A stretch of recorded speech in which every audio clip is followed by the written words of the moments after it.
Assalamualaikum warahmatullahi wabarakatuh. Syukur alhamdulillah kita panjatkan selalu kehadirat Allah Subhanahu wa taala. Mudah-mudahan pada pertemuan kita yang kesekian kalinya ini atau yang keenam, lebih khusus buat ATT tingkat 4 dimanapun Anda berada dan dalam kondisi apapun, mudah-mudahan oleh Allah Subhanahu wa taala diberikan kesehatan, dimudahkan segala urusannya, dilindungi dari segala mara bahaya, dan diberikan keberkahan baik di dunia maupun di akhirat. Baik para perwira siswa yang saya banggakan, di dalam pertemuan kita yang kesekian kalinya ini, lebih khusus pada pertemuan yang keenam, pada topik pembicaraan kita yaitu strategi manajemen stabilitas kapal. Ketika kita berbicara tentang stabilitas dan juga bangunan kapal, sebagaimana pada pertemuan-pertemuan selanjutnya atau sesudahnya, manajemen stabilitas kapal adalah aspek kunci dalam desain dan operasi kapal dengan mempertimbangkan distribusi beban, pusat gravitasi, dan karakteristik gelombang. Strategi manajemen stabilitas memastikan keselamatan dan kinerja kapal yang optimal. Pada ilustrasi gambar tersebut, para perwira siswa bisa melihat dan kira-kira membayangkan bagaimana strategi pengaturan stabilitas pada suatu kapal. Nah, sebelum kita lebih jauh bicara tentang bagaimana strategi itu, ada prinsip-prinsip dasar yang harus diketahui oleh para penanggung jawab lebih khusus di dalam penanganan stabilitas kapal itu sendiri. Prinsip dasar manajemen stabilitas kapal meliputi aturan untuk menjaga pusat gravitasi tetap rendah, memastikan berat muatan terdistribusi secara merata, dan memperhitungkan efek gelombang dan angin terhadap kapal. Baik, yang pertama adalah pusat gravitasi rendah. Dengan memastikan pusat gravitasi tetap rendah, kapal menjadi lebih stabil dan dapat mengurangi risiko terbalik atau mengalami kecelakaan-kecelakaan tertentu. Yang kedua adalah meratakan beban atau muatan pada kapal tersebut. Sebuah strategi penting untuk menjaga stabilitas kapal adalah dengan memastikan beban terdistribusi secara merata di sepanjang kapal atau pada ruang muat, atau pada tangki atau pada palka. Yang ketiga adalah efek gelombang dan angin. Sebagaimana kita ketahui bersama bahwa gelombang dan angin sangat mempengaruhi stabilitas kapal itu sendiri. Oleh karena itu perlu perhitungan dan perlu pemahaman kita tentang bagaimana kita melakukan sebuah penanganan stabilitas dengan baik dan benar. Selanjutnya adalah simulasi digital. Simulasi digital memungkinkan insinyur kelautan untuk menganalisis perilaku stabilitas kapal dalam berbagai kondisi. Dengan memanfaatkan teknologi canggih, simulasi membantu dalam memvalidasi desain kapal sebelum produksi fisik dilakukan.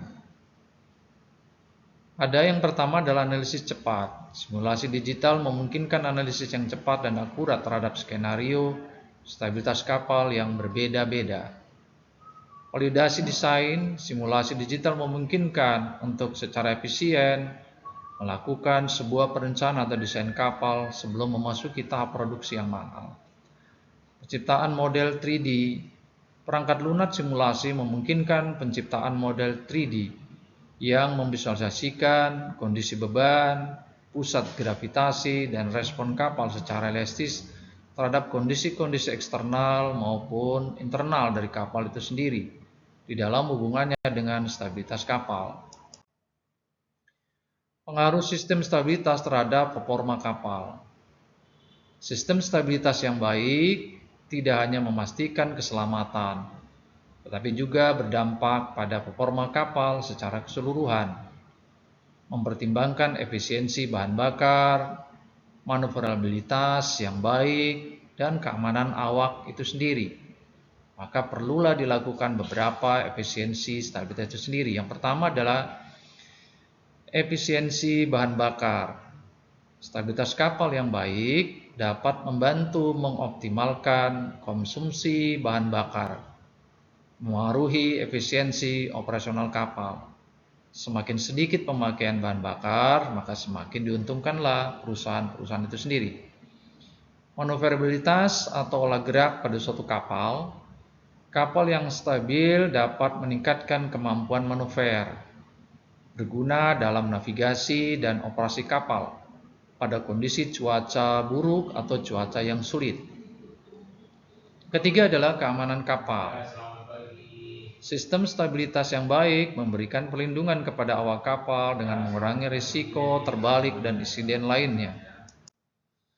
Desain kapal sangat mempengaruhi bagaimana kapal bisa melakukan sebuah perancangan stabilitas ketika dia melakukan sebuah pelayaran.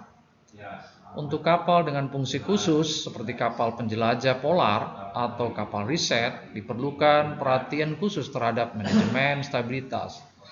Desain kapal harus mempertimbangkan karakteristik unik dari misi yang dimaksud. Yang pertama adalah kapal penjelajah. Mempertimbangkan distribusi beban pada saat menghadapi kondisi ekstrim seperti berlayar di es dan kondisi cuaca ekstrim di daerah-daerah kutub. Hal ini juga sangat berpengaruh. Yang kedua adalah kapal riset atau kapal penelitian. Mengintegrasikan kemampuan stabilitas untuk mendukung percobaan dan riset ilmiah dengan akurasi yang tinggi. Pemeliharaan dan pengawasan. Manajemen stabilitas membutuhkan pemeliharaan dan pengawasan yang terus-menerus. Dalam operasi sehari-hari, kapal harus tetap dipantau agar sistem stabilitasnya tetap optimal. Yang pertama adalah pemantauan rutin. Memantau parameter stabilitas secara rutin untuk mendeteksi potensi masalah sejak dini. Yang kedua adalah pemeliharaan berkala. Menjadwalkan pemeliharaan rutin untuk memastikan semua komponen sistem stabilitas tetap berfungsi dengan baik dan benar, sesuai dengan standar operasional yang ada. Yang ketiga adalah uji coba stabilitas. Melakukan uji coba stabilitas secara berkala, sesuai dengan prosedur dan standar keamanan kapal, demi terciptanya sebuah efisiensi pelayaran yang selamat dan aman.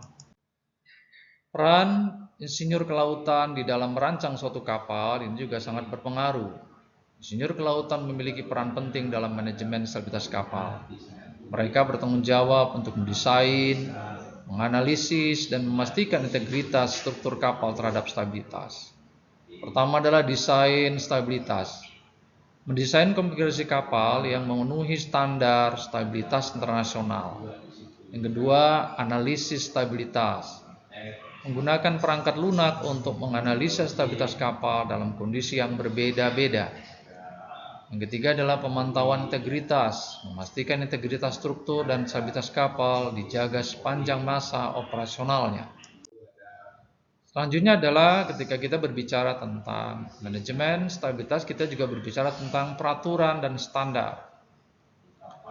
Organisasi Maritim Internasional atau yang kita kenal International Maritime Organization atau IMO menetapkan berbagai peraturan dan standar yang berkaitan dengan manajemen stabilitas kapal.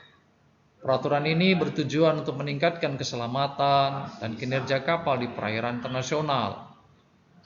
Kurang lebih 50 peraturan stabilitas, berbagai peraturan dan panduan bersifat internasional yang mencakup berbagai aspek manajemen stabilitas kapal. 2000 lebih standar keselamatan kapal yang berkaitan erat dengan manajemen stabilitas telah berkembang seiring berjalannya waktu dan teknologi yang ada. Pengembangan inovatif. Industri kelautan terus melakukan inovasi dalam bidang manajemen stabilitas. Pengembangan teknologi canggih memungkinkan desain kapal yang lebih efisien dan stabil dalam berbagai kondisi operasional. Pertama adalah konstruksi ringan. Penggunaan material konstruksi yang ringan tapi kuat dapat mempengaruhi positif stabilitas kapal. Sistem stabilitas dinamis. Penerapan teknologi untuk sistem stabilitas dinamis guna mengurangi gerakan kapal dan meningkatkan kenyamanan awak dan penumpang selama kapal melakukan sebuah operasi. Optimisasi desain lambung. Menggunakan perangkat lunak simulasi canggih untuk mempertimbangkan kondisi dalam konteks stabilitas itu sendiri. Pengaruh dinamika cuaca. Cuaca sangat mempengaruhi kondisi stabilitas. Manajemen stabilitas kapal harus memperhitungkan variabilitas cuaca.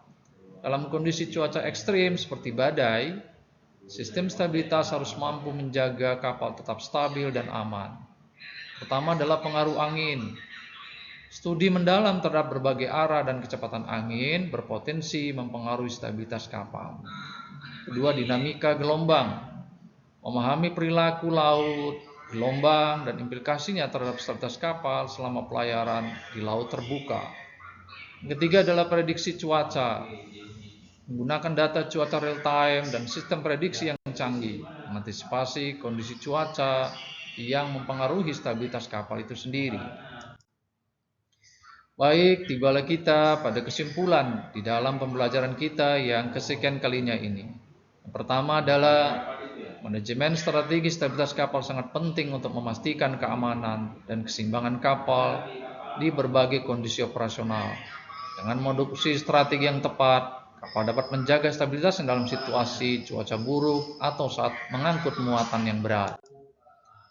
Yang kedua, strategi stabilitas kapal melibatkan penggunaan peralatan dan teknik yang dirancang khusus, seperti penggunaan balas atau sistem trim untuk mempertahankan pusat gravitasi yang stabil dan menghindari terjadinya kemiringan berlebihan. Langkah-langkah ini membantu mencegah terjadinya kecelakaan, kerusakan, atau bahaya bagi kapal dan kru. Tiga adalah manajemen strategi stabilitas kapal juga melibatkan pemantauan dan analisis yang berkelanjutan terhadap kondisi kapal, termasuk muatan, kecepatan angin, dan kondisi laut. Dalam beberapa kasus, penggunaan teknologi canggih seperti sistem kontrol otomatis dapat mempermudah pengendalian stabilitas kapal secara efektif. Kesimpulannya, manajemen strategi stabilitas dapat merupakan aspek penting dalam operasional kapal yang sukses dan aman. Demikianlah pertemuan kita, mudah-mudahan diskusi dan pembelajaran ini membawa kebaikan baik dunia dan di akhirat. Salam sehat selalu, sukses menyertai Anda. Wassalamualaikum warahmatullahi wabarakatuh.